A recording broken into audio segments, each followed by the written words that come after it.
Hello and welcome to all. आप सभी का बहुत बहुत स्वागत है एक बार फिर से एसएसजी गुरुकुल के इस ऑफिशियल यूट्यूब चैनल पर।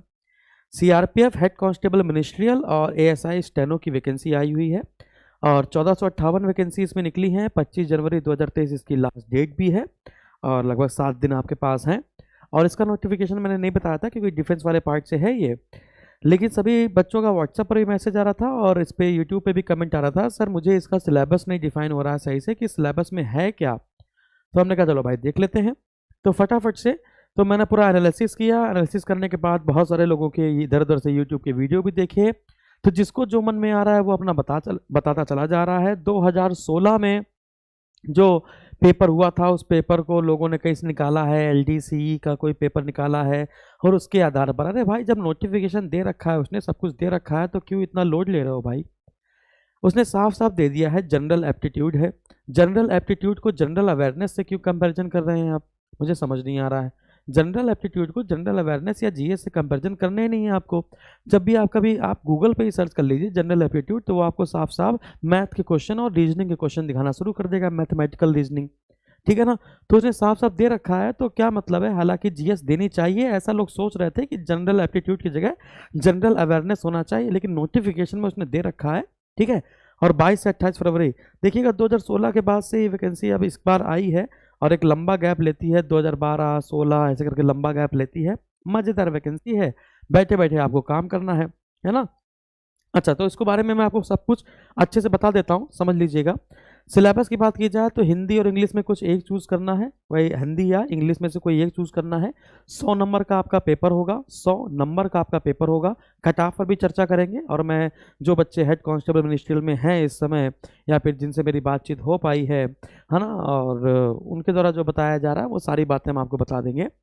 तो हिंदी या इंग्लिश में से कोई एक चूज करना है आपको। 25-25 अंक के आएंगे। जो जनरल एप्टीट्यूड लिखा है साफ साफ, जनरल एप्टीट्यूड में आपका वर्बल रीजनिंग से संबंधित क्वेश्चन आएंगे, उसमें मैथमेटिकल रीजनिंग के भी क्वेश्चन होंगे। आप इतना मान के चलिए कि मैथ और रीजनिंग के दम पर ही आपका सिलेक्शन होने वाला है। तो मैथ और रीजनिंग के दम पर ही सिलेक्शन होगा कि 75 नंबर आपके मैथ और रीजनिंग को मिलाकर आएंगे। याद रखिएगा, पूरे मैथ के चैप्टर, पूरे रीजनिंग के चैप्टर, इसमें आपकी एडवांस मैथ भी शामिल है, इसमें आपकी ट्रिग्नोमेट्री, अलजेब्रा, ज्योमेट्री ये सब कुछ शामिल है और इंटर लेवल तक की आपको थोड़ी सी जानकारी होनी चाहिए अच्छी सी, मतलब कि अच्छा खासा पेपर बनने वाला है, ये मान के चलिए अच्छा पेपर बनेगा, है ना।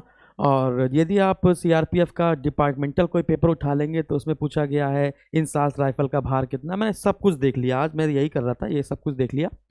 तो इतना समझ लीजिए, हिंदी इंग्लिश में कोई एक चूज करना है आपको, है ना। 25 अंक का ये होगा, जनरल एप्टीट्यूड में 25 25 25 करके 100 अंक होंगे। नेगेटिव मार्किंग इसकी 1/4 है, 1/4 आपकी नेगेटिव मार्किंग है।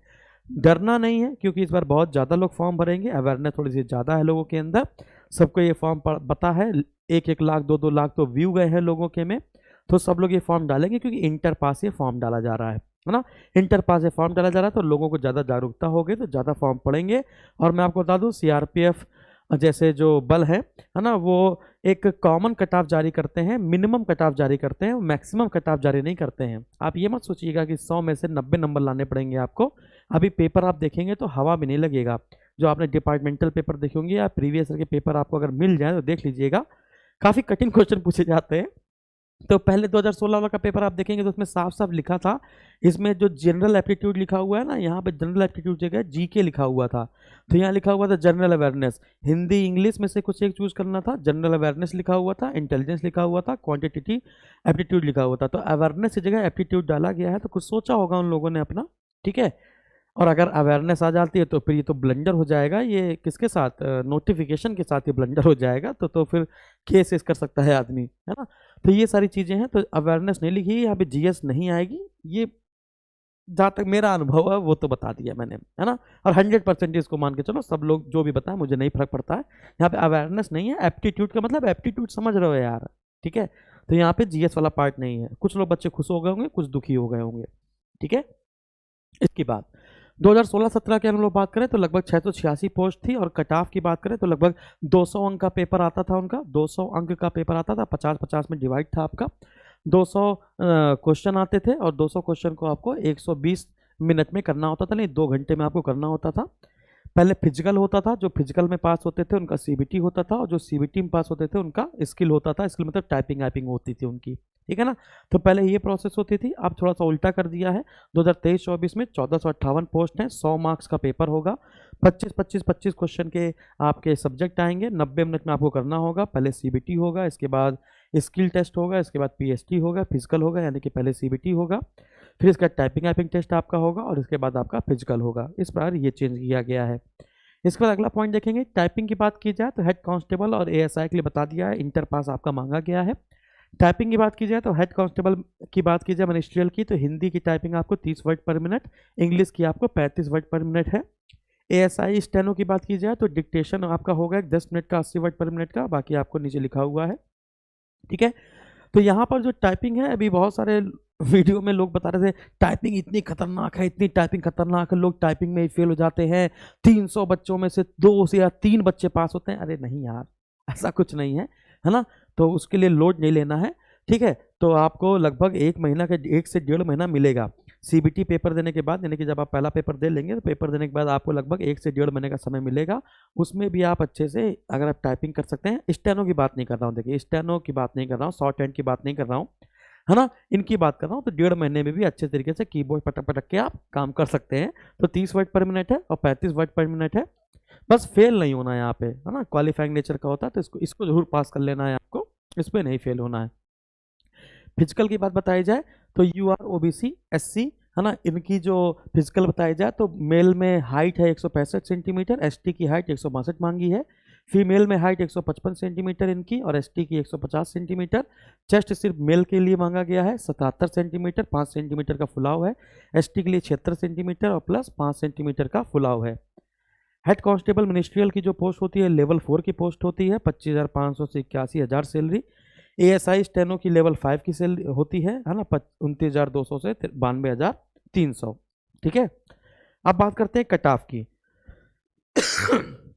कट ऑफ समझिएगा, यदि हम लोग कट ऑफ की बात करें तो जनरल ओबीसी की जो पिछली बार कट ऑफ गई थी वो 40% पे ली गई थी, मिनिमम कट ऑफ ली जाती है, लोवेस्ट कट ऑफ ली जाती है।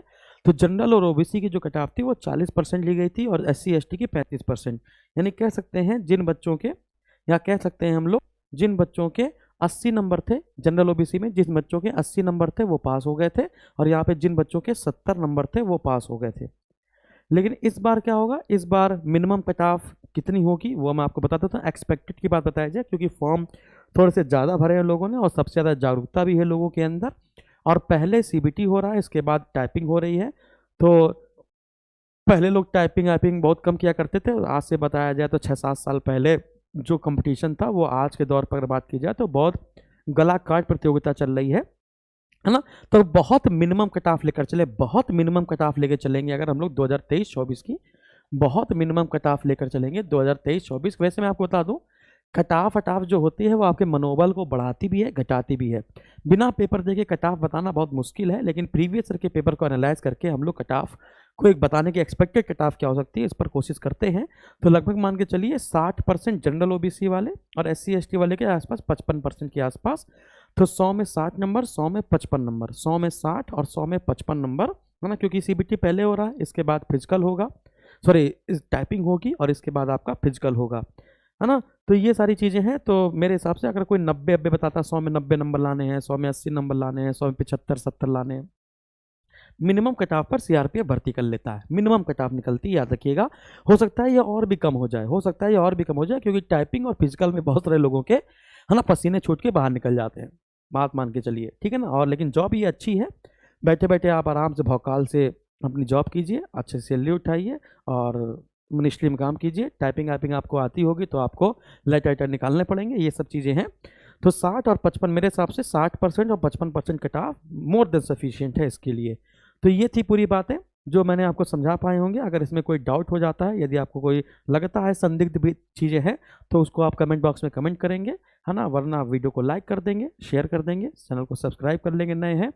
तो कोई भी समस्या अगर आपको होती किसी नोटिफिकेशन में, किसी सिलेबस को लेकर, किसी कट ऑफ को लेकर या किसी भी चीज़ को लेकर, तो आप मेरा अनुभव साझा कर सकते हैं, आप हमें कमेंट बॉक्स में कमेंट कर सकते हैं। तो मैं आपको सारी चीज़ें बताने की कोशिश करूँगा विद प्रूफ और विद सटीकता के साथ एनालिसिस हम करते हैं। है ना। ये नहीं कि अपने मन से उठाया, पूछना है, बात करनी है, कोई जुगाड़ है तो उससे पूछना है। बहुत सारे लोगों ने वीडियो बनाया होता है, उनको देखना होता है, नोटिफिकेशन देखना होता है। तो नोटिफिकेशन में कभी अवेयरनेस, जीएस, इन सब का कोई जिक्र नहीं है। प्रीवियस ईयर के पेपर से अगर मैच करोगे तो उसमें जीएस मिल जाएगी, लेकिन इस नोटिफिकेशन में जीएस का उल्लेख नहीं है। लेकिन अगर आप जीएस को पढ़े रहे, है ना, क्योंकि जो पहला वाला पेपर देखे, देखो 22 से 28 तारीख के बीच में पेपर है ना। एक शिफ्ट में तो पेपर होगा नहीं, क्योंकि ऑनलाइन मोड पर पेपर होगा। तो जो पहला पेपर देकर आएगा उसी के ऊपर गाज गिर जाएगी, वही आपको बताएगा जीएस आई थी, ठीक है ना। तो उसको पढ़ते तो रहना ही है। जीएस तो नॉर्मल का है, जीएस नहीं आते तो फिर जीवन खोखला है ना।